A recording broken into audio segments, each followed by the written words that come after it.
Alright guys, hello and welcome to the European Challenger Cup Grand Finals. We're here with the continuation of Saturday's cast with the finals of the Grand Finals. It's funny how that can work out sometimes. Septem 7 and Myrmidons making it all the way through. Games in the semifinals on Saturday. Both these teams didn't exactly have an easy ride getting here. Yeah, no way was there an easy ride getting here. It was rough. It was complex, and there was nothing that either of them can do about that. They just had to play it through and really rough it out. Myrmidons went to a full-on 5-game set, so they had to play all the way there, but not so for the Septem 7. Yeah, picks and bans on the way out right now. Septem 7 banning out Emir and Bellona. On the other side, Myrmidons taking Thor and Freya off the table. And first pick, Ares, getting locked in by Septem 7. Teams may also be backwards, because why wouldn't they switch? Yeah. Because, you know, who wouldn't want them to switch? Who would want production to go all well and whatnot? But we are actually seeing an Ares first lock-in, and that's aggression, but that's not, you know, that's not Mogao that's going to be playing an aggressive god. No way, that's going to be going over towards the left-hand side of the map, and that's, well, that's going to be interesting to see how that one plays out. On the other side, it's going to be Janus as well as Athena locked on in. Athena, of course, able to go pretty much anywhere she wants these days. Will be a very kind of versatile pick for their god pool. Can always go to support role, but more likely than not, we may see a double support come out. We've been seeing a lot of double guardian play. Somebody was left unbanned and unpicked. Hades locked in on the side of Myrmidons for Mogao. I really doubt we'll see that anywhere else. It's kind of his bread and butter. He gives pretty much anyone in that lane against him a very difficult time, and I expect this game to be no different. Yeah, Mogao just loves that 80s, loves the pressure, loves the pushing power, loves the sustain that you can get off it, loves working it with a mana buff. He just really loves running it on that right-hand side of the map. We don't expect anything different when we see Mogao on a lineup. Sylvanus being hovered over when we've already got Athena on the board. This will be interesting to see what they do. I mean, we already have Athena, so that's the core part of, like, yeah, she can roll anywhere, she can really do anything she really wants to, but rolling into the second round of bans, interesting to see where it's coming out. It's for the side of against Myrmidons, it can only go towards the Hunter and the Jungler. So there's not a lot left open for the guys on the side of Septem 7 to ban. Yep, Sylvanus as well kind of lends himself to that early dual lane pressure and wave clear. Kind of allows a couple of the I don't want to say less ideal, but the less effective wave clear gods early on. I'm looking at Xbalanque, Blue spacing out on the other ones. Freya as well to an extent. She was of course banned out here. Xbalanque, yeah. Apollo, that was the other one I was looking for. It very much helps those guys in the early laning phase when their wave clear is otherwise fairly weak. Yeah, Sylvanus is kind of like a buy time pick, or it can be run aggressive. Like, if you run something like a Hu Yi, a Sylvanus lane, you can just go absolutely ham, because Hu Yi can set up stuns into root, into grab, or Sylvanus can set up the combo for Hu Yi. It's really, you know, totally up to whatever you guys want to do. Either way, you will be landing a combo and you'll be able to initiate. That sort of stuff has a huge amount of kill pressure with the dot damage, bonus damage from Hu Yi, stuff like that. Works incredibly well with a Neith as well. Incredible lane pressure. But on the other side of things, Septem 7 can also run that Neith over towards the solo lane and play it a little bit more passively and gives them some space against Mogao. Yep, and it looks like right now Fenrir getting hovered over. We saw this played a lot on Saturday, and these games were also played on Saturday, so really not much change there. Ullr getting locked in. Not somebody we've seen played too much with the exception of Ojuboom on the Poppies, but still a very, very effective god in lane. Good wave clear, good crowd control, has some innate life-stealing capabilities as well. You don't see that used too much because generally you're in a 1v1 situation, and if you're in the middle of the wave trying to auto-attack with, you know, melee attacks in the opponent's range, they'll just kind of sit a little further back and just poke you, and you're like, okay, you're life-stealing, I don't care if I'm out-damaging your life-steal. Oh, Nemesis coming through for Shock and Smash. That's going to be interesting to keep an eye on.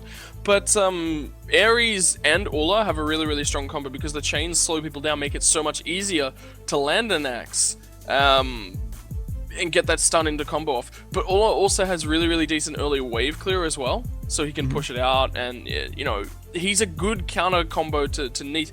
The problem that he runs into is the fact that his wave clear is very mana heavy, so he's a lot of mana problems in the early game. And in this case, I do recommend either going the It's kind of like Ullr is one of those cases where you can go Bluestone Pendant still after the nerfs, or you can go Death Toll. It's entirely up to you and what you feel is comfortable. But when you're playing into a Xbalanque, that's not as much the case. You can push a lot easier. Yep, looking at the team comps, there's that Xbalanque locked in for the final Septem 7 pick. That's going to be the dual laner, more likely than not. Still some rotating going on. Neith in the soul lane being played by Ducky. It's going to be a jungle Athena on the Pikachu. Team comps, looking pretty scary. Septem 7 a little early on, perhaps going to have a few little issues. They don't necessarily have an early game comp between the Guardians and the Hunters. They'll take a little while to get rolling. Myrmidons, on the other hand, a little bit more of an aggressive early game comp. They have that Ares, they have that Hades. Poseidon, level 5, you get that Kraken out for those big bursts. Nemesis, those slows, and the Divine Judgment, again, level 5, some big power spikes coming out from the Myrmidons.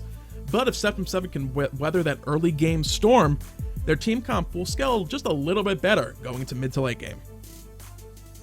I mean, yeah, you know, Septem 7, they've picked for the late game. Why did they pick for the late game? They've got Neith. I mean, Neith is early game, early pressure, but she's also a counter. She's a counter pick to more the Mogao Hades, and just buying time and staying safe, because you can scale into that late game and still be relevant, but still have enough early pressure. That's what the pick is about. Yep. Xbalanque, huge big late game threat. That's what he's all about. These guys are setting up very, very well for team fights and rotational pressure between Athena, Sylvanus, and Janus. I mean, Athena obviously ultimate alone, but Janus with Sylvanus makes Sylvanus a lot more safe of a pick. Because, you know, if you get behind on Sylvanus, then you're in a little bit of trouble. You're very easy to catch out. Same with Ares, because neither of them have movement abilities or anything like that. Not like a Geb, not like the Athena. So, you know, that's a small problem that comes through for Sylvanus, but it's made up for with the rest of the comp. And look at the comp as well. They've got two big, easy, heavy wave clears, so you're not going to be able to push them underneath the tower and sit there for an extended piece of time either. That said, that's going to be the matchups for this one. It's the first game of this finals. It's down to seeding. Both these teams are already qualified for the SPL qualifier/relegations, depending on the individual team's perspective. We'll see who exactly gets that all-important first seed team, and perhaps a little bit of an easier trip through the relegation matches in the beginning of August. We'll be back with the first match of the day in just a few, guys. Stick around. Alright guys, hello and welcome back. Myrmidons facing off against Septem 7 in the first game of this best of 3 finals from the grand finals of the Summer European Challenger Cup. These teams have played many a games here so far for the summer split, and well, they have had their efforts and work pay off for them. They have qualified themselves for spots in the relegation/qualifiers for the SPL coming up in the beginning of August. So I'm sure they're happy about that. This is all just down to some extra cash and a couple of seeding, or actually the final seeding points, or rankings, I should say, going into the relegations. Going to potentially be important, decides if they face off against the 7th or 8th seed SPL teams. So still some pretty important stuff coming online, even though maybe not quite so much as the semifinals were. Well, I mean, you've also got to consider there's $1,000 cash between the victor and the loser here, right? Money. Who doesn't want a bonus $1,000? Yeah. It's only $200 gem packs. And let's face it, these teams want the SPL spots. That's what the real prize is coming out of this event. Gems. They got what they really came for. Game starting up, though, right now as the buff camps on the respective sides of the maps getting picked up. Neither team electing for back or mid Harpy starts, which is actually pretty contrary to what we saw in most of the early semifinals on Saturday.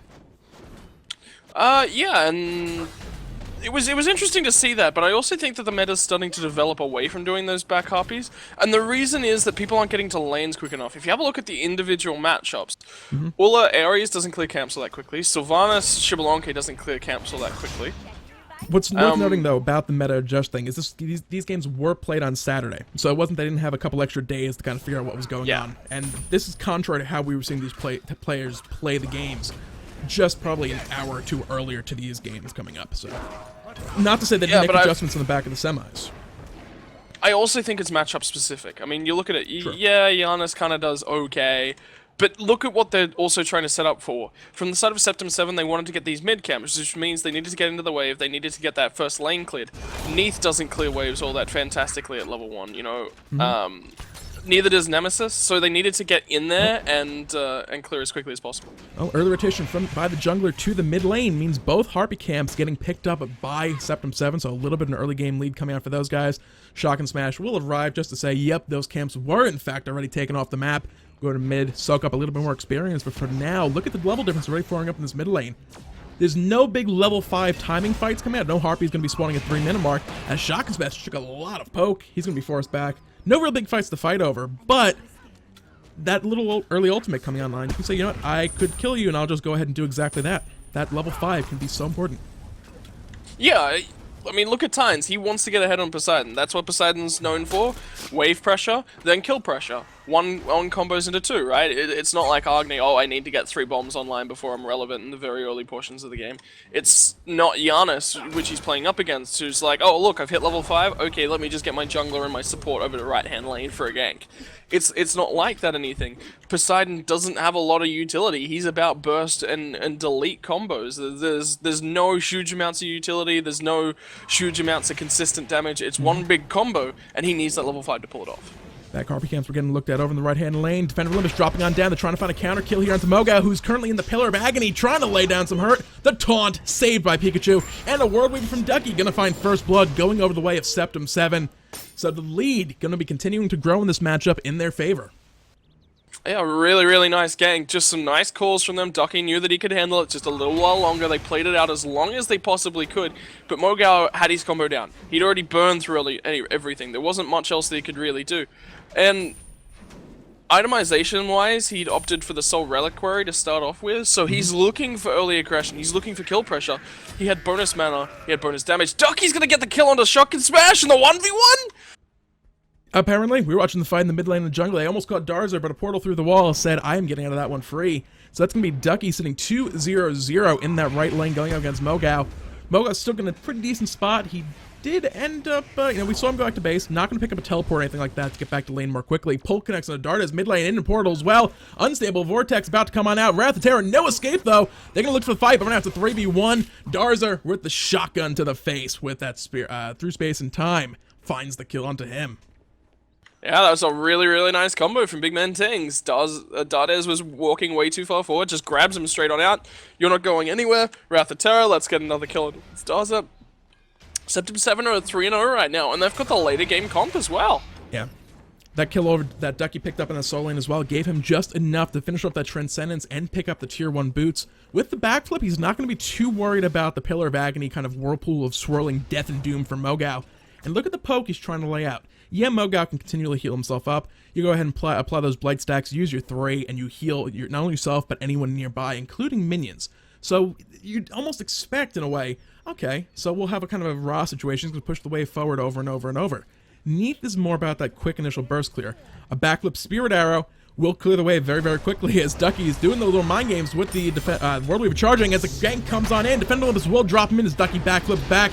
Trying to stay alive. They're looking for the kill now. Instead, turning this one back around. Mogao will fall. Yeah, but it's not quite over right now as Shotgun Smash is looking to kill on towards Ducky, but the body blocker is coming through and Pikachu's got it. The end hands from Ducky. Wow, that's some really, really nice comboing coming through from Septem 7. Yeah, Ducky, a little bit of mind games. The initial World Weavers, the gank was coming in behind them. They thought they had him dead to rights, but you also have to remember, when there's an Athena on the map, well, it's probably the single fastest gap clearing ability in the game. You're someplace else, and then suddenly you're exactly where you want to be. And that was enough to turn the fight around. Ducky just backflipped on out. The taunts came down, keeping Mogao busy. And then they just 1, 2, 3 got rid of Mogao, zoned out Nemesis, taunted her back in, and found that kill.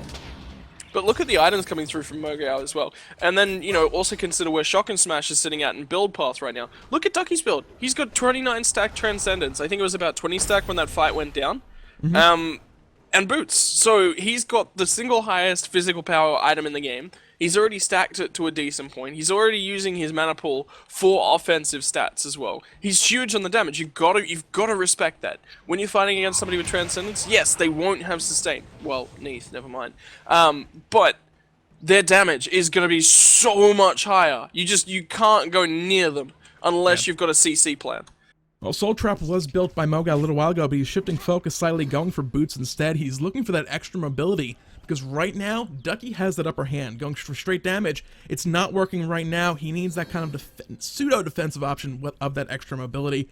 Hopefully that will help things out a little bit over there and kind of at least keep him on even footing, even though he's a little bit behind for now.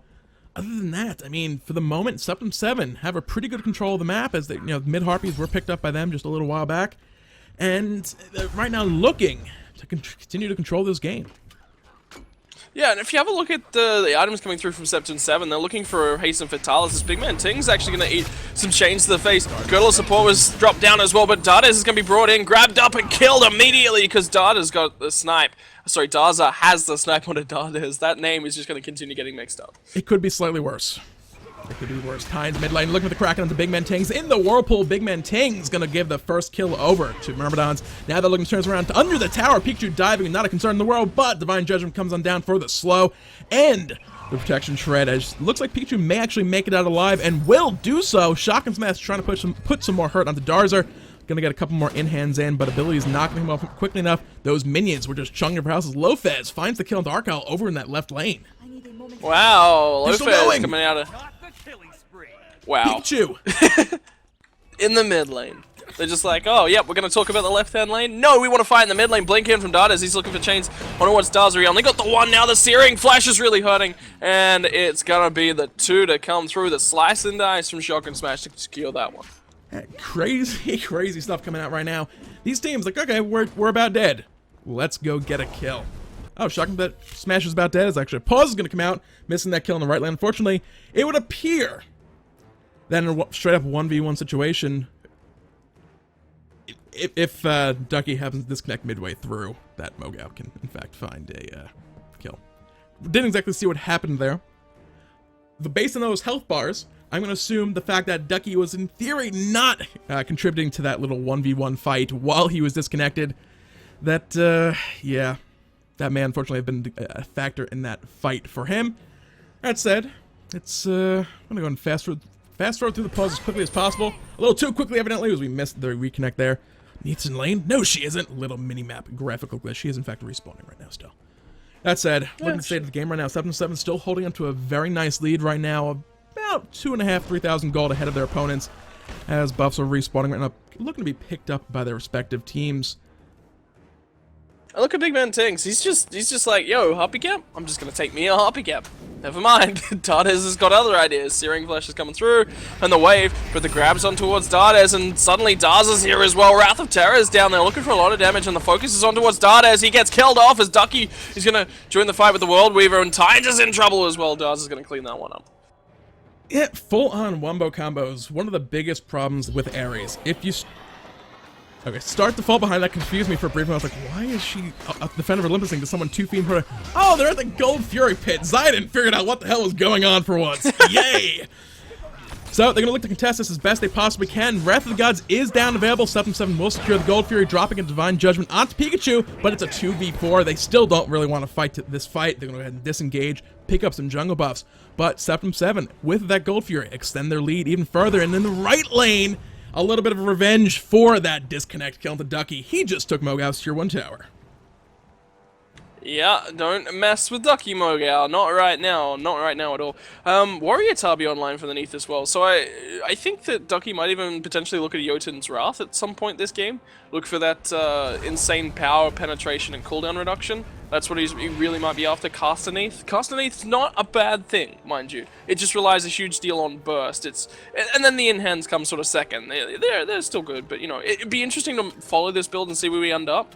But it's going for Arcee, maybe not. It's far enough ahead right now that Arcee is still looking at that, as it was actually just picked up. He's looking for that lifesteal just to stay in lane. Mogao does have some of his own. Yeah, you have some with Unravel, but you want that kind of continuous one. You don't want to have to be using abilities, extra abilities lane. Have to. And Lopez running away right now. Will escape safe as World Weaver is going to come on to Arcal. Defender of Olympus as well. They're looking for the rotation counter engagement. There's the World Weaver connecting for a big chunk of damage. Darzer are going to look for the unstable Vortex hit in hands. There's the Groot and the Wrath of Terror coming out. Darzer picks up that kill. Dardes will finally get a no escape off, but no one gets pulled on in. The Kraken finds damage to Big Man Tings, and Tynes gets that kill. Yeah, but it's not quite over. Down comes the Athena ultimate. It's going to secure things for Pikachu. Defender of Olympus indeed. Well, if you're the Defender of Olympus, you just became the aggressor with that ultimate. So we want to note also, again, these games were played on Saturday. Zygox, 7-7's normal, I believe it was 80 carry? Yeah, was having connection issues. So they pulled in the sub and did some role swaps. And Ducky, looking at that the semifinal they fought in earlier on, I would have to give him the MVP title. Although right now he's a little bit of trouble in that right lane. Will get brought down with the rotation from Shock and Smash. Low on health, boxing back and forth. Lifesteal from the Athena apparently not helping out quite enough in that particular instance. He did. He got about 60 health back at least from one chunk at one point. So it was helping out, but it's not enough. He was already low. The fact that the RC proc was activated before Shock and Smash got there it's indicative of just you're dead. Yeah. There's nothing you can do. Yeah, it's one of those things. The RC passive is stupidly good. The problem is, when it usually activates, you're not in a position to actually continue attacking because you're usually running for your life away from somebody trying to kill you. Left side Harpy is looking for a bit of a kill through space and time through the wall. Darza realizing, I don't really have mana to follow up on this fight. Gonna go ahead and back off a little bit as Dardes kind of tries to evaporate that little whirlpool, swimming pool rather, dropped down by Tynes. Did so successfully, he's able to walk back to his tower without getting his feet too wet.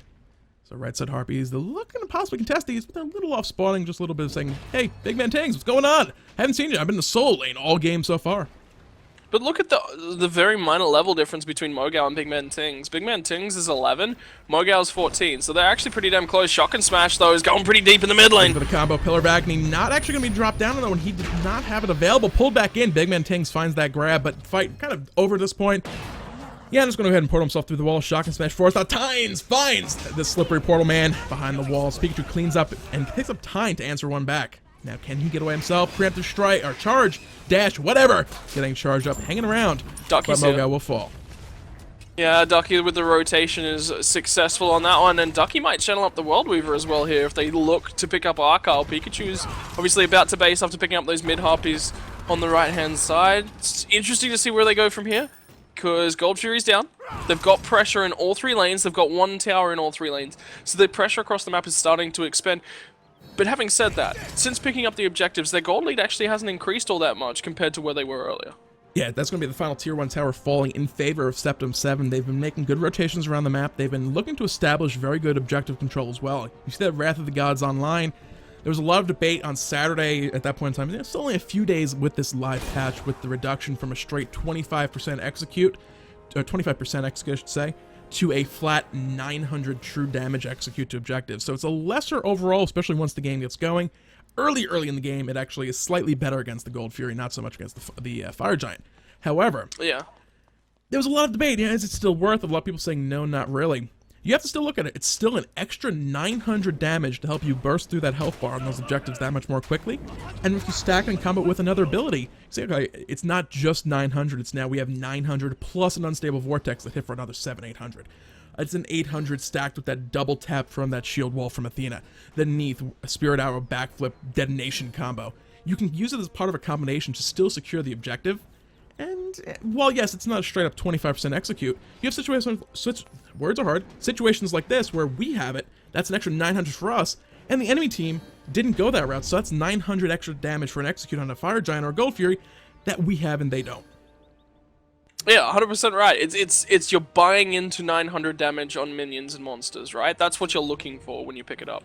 It's not like, oh, I'm picking it up and I'm looking for bonus damage on towards the god. That's not how it works. No, no way.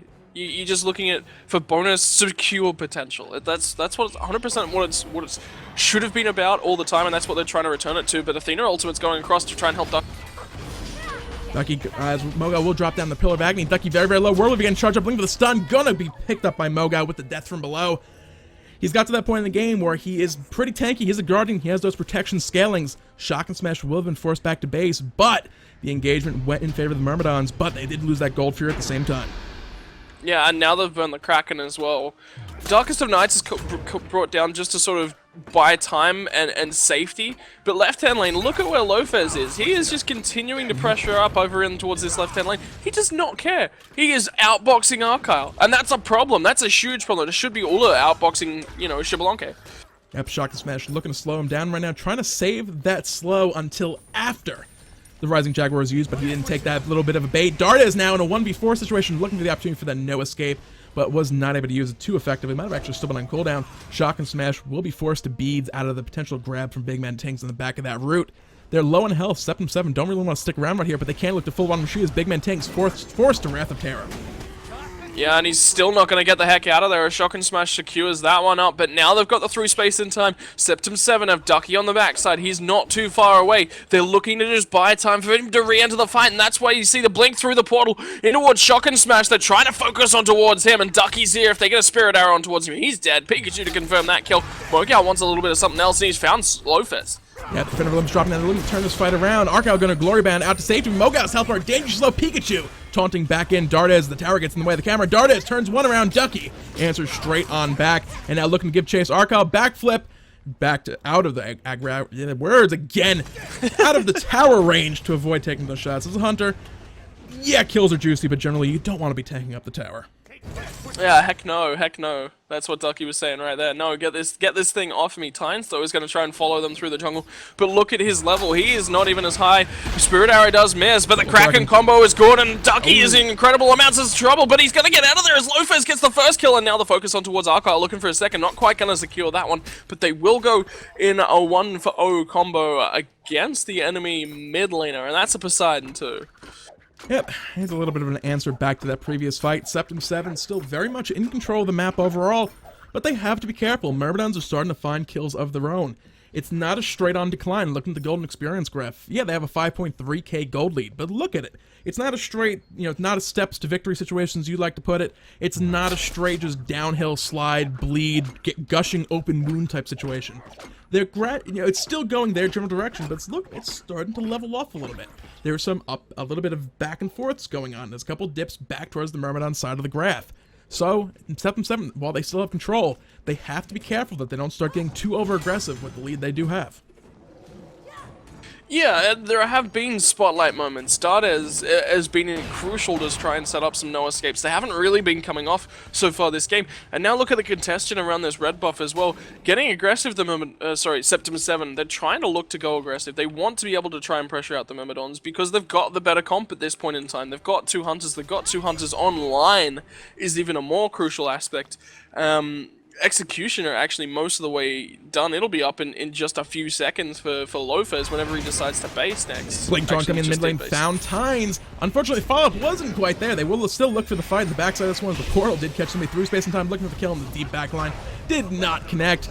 Mogao will use that death from below to get a little bit of distance. Ate a little bit of a root from Neith. Otherwise has made a Kraken I hear coming out. Darza in a bad spot. Yeah, but he's not quite out of there yet. Shock and Smash will secure that one up, and now the Wrath of Terror, the Pillar of Agony, is doing so much work for Mogan. He's going to live, and he's going to secure getting out. Arkyle's going to find one, but Lofez is going to start the snowball. He's got his third kill of the game, and now he's looking for more. So much power coming through from those in-hands, and Septem 7, they're not done yet with the Confound. Athena says, surprise from behind, finds two. The damage just about there. The Bolas plus in a hand from Ducky, secure that kill. Shock and Smash not really going to be able to stick around for too much longer as Arkel will kind of man the lane and look to just burst this next wave down cleanly. But Lofez says, hey, you know what? We can see the amount of health in this tower. It's one shot from death. I may as well just kill it now. Yeah, and look at the lead continuing to snowball now, coming through from the guys on the side of Septem 7. Yeah, the game's only 8 kills the difference, and Myrmidons have actually made a significant progress back towards leveling it up. But look at the objectives across the map. We're now down 2 mid lane towers. We're now down 1 right lane. There's only 1 tower being picked up for the Myrmidons, and that's Mogao. He's the only one so far to successfully picked up anything. They haven't got a single Gold Fury to their name. They're 2-0 down on those ones. Myrmidon have got to find something, and with this next Gold Fury spawning, I don't even think they've got the timer on this one. Look at the kill difference, though. That comes down to farm. Yes, Ducky is 1,000 gold ahead. He's also 5 kills up with the same number of assists. So that little bit of extra gold, Mogao is doing a very, very good job of just farming that lane and still actually rotating over to participate in team fights. He doesn't have teleport. He has the option. He still has an active slot, but he's not really in a spot where you're going to say, okay, I'm just going to sit here and farm. There's a fight happening. I'll teleport over and join it. He's walking over, joining the fights, and still doing a great job at farm, able to keep things as close as they are. Taking a look at the minion kills, that's where that difference is coming from. Almost 50 up over Neith. Yeah, that's huge. And look at Arkyle doing incredibly well over his lane opponent in Lofez at the same time. They're doing really, really well trying to keep themselves in the game, but they've got to, right? The waves are being shoved up. At least that's, where's the bonus goal? Coming in World Wave, we're looking to kill an Arkyle. If it connects, that could be a kill through space in time from Darzer. Gets that one from downtown. Dardas and Tynes now a bit out of position. Shock and Smash looking to rotate on into this one. Lofez finds Tynes. Defender Olympus on the Ducky. They continue this fight if they choose to. And find a third. Dardes, though, is going to get Wrath of Terror up just to secure things as they are, and Mogal's going to be the only man to walk out with his life. And look, immediately the rotations from Septem 7. They've lost no one. They've got double hunters. They have got all the damage, all the sustain they need to push for Fire Giant, but they don't really care. They can send Lofez mid at the same time. Yeah, absolutely. There's no one here to stop them. There's no Wrath of the Gods to worry about someone coming on in to steal. Poseidon could have been a possibility to steal that one away, but the Kraken was just using that fight. They don't have that big execute to look for a steal even. And Mogao, he could look for some cleanup kills, but still, Pikachu's actually taking a lot of damage from that Fire Giant overall. But they'll secure it. They'll use that Wrath of the Gods for that little bit of an execute, get it down, just, make sure that Mogao didn't sneak his way around through the lane or something silly like that. That's Fire Giant buff, though, on all 5 members of Septem 7. And look on the left-hand side as well. Lopez in that meantime, right, we got Double Hunter.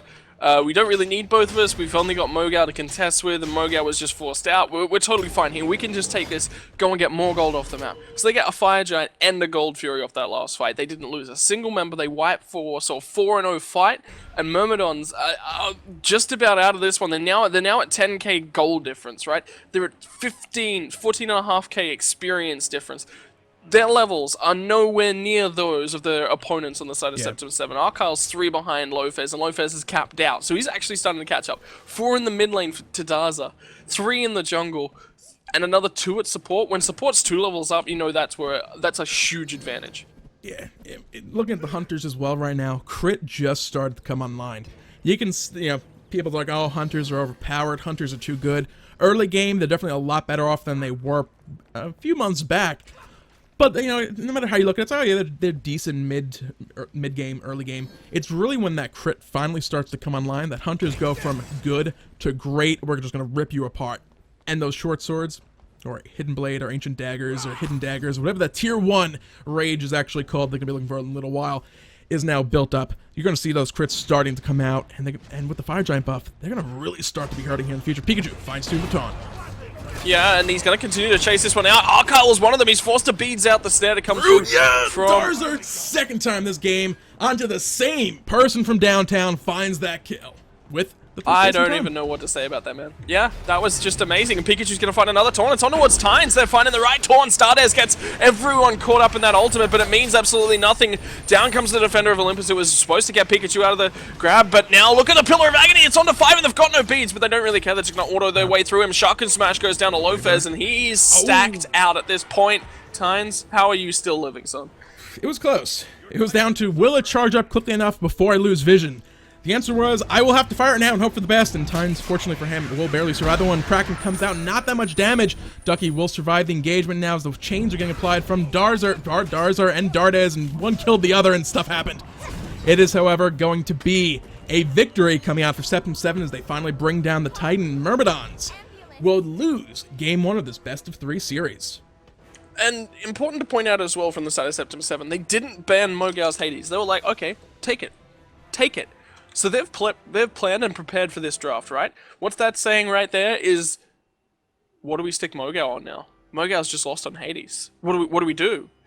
It wasn't one, it was across the board, it's not really, oh, Mogao straight out hardcore lost lane just purely on his own, but it was across the board. It was a team-wide effort. They need to rethink their draft going into Game 2 from the side of Myrmidons.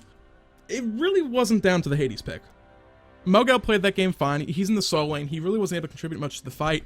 By the time he was part of those fights, the game was already not in a great situation. Dardes early on, how many times did we see him getting kind of caught out, trying no escape? It's this typical Ares thing. If you don't really start getting ahead early, you're kind of it's like, well, I have to just hope I can get this no escape off, pop some crowd control immunity, or removal immunities, whatever you want to call them, and actually pull them into a position where the rest of my team can follow up on it. That really didn't happen all that much. I think we only saw 2 people actually get pulled in that entire game by Ares. It just never really got going, never really started off early on. I mean, Septem 7, they got both those mid-Harpy camps in the back of an early jungle rotation. Ducky was finding all those kills on the solo lane, kind of keeping Mogao at bay. And then by the time the teamfight phase started coming around, like you said earlier, everyone was just too far ahead, really, for those big ultimates to really have an effect. We saw Poseidon land a dead-on-center ultimate onto... Words are very hard today. A dead center Kraken onto Ducky, a Hunter, and the health bar barely moved. Yeah, there's not much more you can say. Like, at that point, there was so experience-wise, gold-wise, everything behind, and they picked the aggression combo. So that's as well, Double Hunter has come online. You mentioned the crits. Yep. Why are crits so important, and why bringing crits online so important? It doubles your power. Yeah. So, when you get those items, it was all over. All right, well, we'll be back in just a few minutes with game number 2. Don't go anywhere, guys. Can Myrmidons bring it back and level the series up at 1-1, bring it to a best-of-3 final? You'll find out right after this.